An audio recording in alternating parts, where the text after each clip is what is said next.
2012 के एमसीक्यूज हैं। फर्स्ट आपको चैप्टर में 1 से गिवन है, लिमिट गिवन है और साइन का एक फंक्शन गिवन है।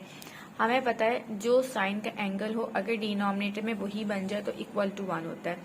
डिनोमिनेटर में 4/5 नहीं है, 4/5 से हम मल्टीप्लाई भी करेंगे और डिवाइड भी करेंगे। ये पूरी टर्म 1 के इक्वल हो जाएगी।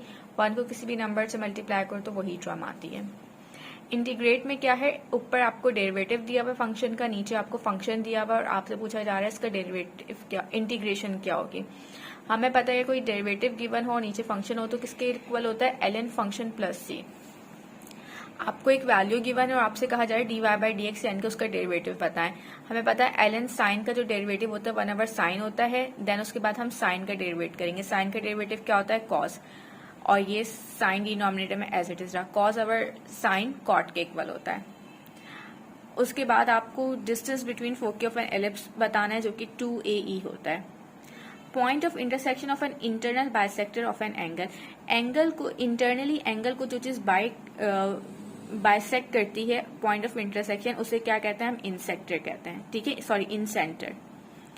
हमारे जो एंगल है इंटरनल बाइसेक्शन जहां पर होती है उसे हम क्या कहते हैं, इनसेंटर कहते हैं। जबकि point of concurrency of median उसे क्या कहते हैं, सेंट्रॉइड। सेंट्रॉइड क्या होता है, किसी भी ट्राइंगल का सेंटर। और कॉन्करेंसी क्या कहते हैं, जहां पे 2 या 2 से ज्यादा पॉइंट मीट कर रहे होते हैं। मीडियन क्या होता है, साइड का हाफ। सेंट्रॉइड ये है और इनसेंटर जो कि एंगल को बाइसेक्ट कर रहा होता है। देन आपके पास एमसीक्यूज है, distance of a point 4,5 from y axis. y axis से पूछा है तो आप क्या बताएंगे, उसकी x एक्सिस बताएंगे। Distance of a point from x axis, इसका मतलब अभी आप x एक्सिस पे हैं और आपसे x एक्सिस से डिस्टेंस पूछा जा रहा है तो आप क्या बताएंगे, y का। 2 लाइन, ये हमें पता है कंबाइन इक्वेशंस होती हैं। अगर परपेंडिकुलर होंगी तो a + b = 0 का।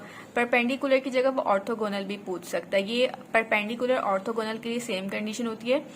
और 2 लाइन्स यानी कि जो ये लाइन है क्या अगर पैरेलल होंगी या कोइंसिडेंट होंगी तो इक्वेशन हमारी ये बनेगी, परपेंडिकुलर ऑर्थोगोनल पे a + b = 0, पैरेलल और कोइंसिडेंट पे h² - ab = 0।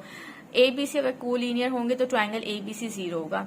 पैराबोला का लेटेस्ट रेक्टम 4a होता है, जबकि हाइपरबोला एलिप्स का जो लेटेस्ट रेक्टम होता है वो 2b² / a होता है। आपको एक सेंटर ऑफ अ सर्कल आपसे पूछा गया है, इक्वेशन आपको गिवन है।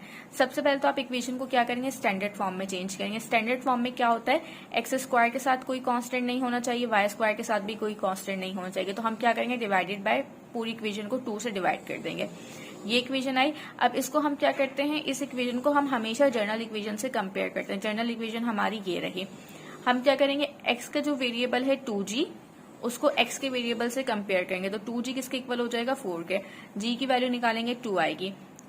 y यहाँ पे कोई है ही नहीं तो उस वजह से हम y को कंपेयर ही नहीं कर रहे। सेंटर हमारा होता है -g - f। g आया हमारा -2, फॉर्मूले का माइनस और g 2 है, जबकि f हमारा 0 है। y = log x, आपसे dy पूछा जा रहा है तो वो होता है 1/x ln a dx। क्योंकि यहाँ पे dy था तो यहाँ पे रिजल्ट में dx आएगा।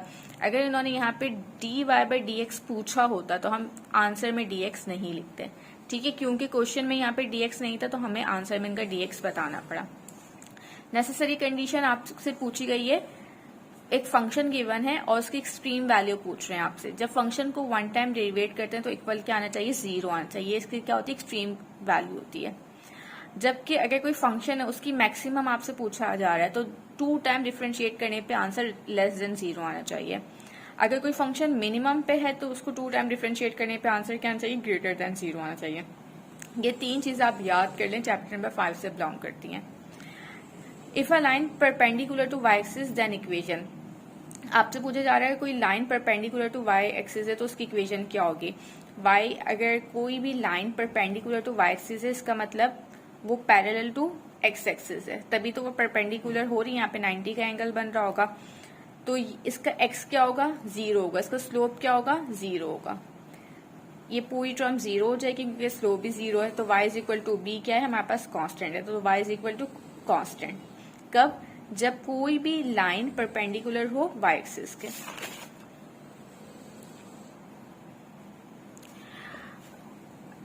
tan इनवर्स 3x का आपसे डिफरेंशिएट पूछा गया है। ये फॉर्मूला है 3 हमारे पास क्या है, a है, और ये इसका सिंपल आंसर है।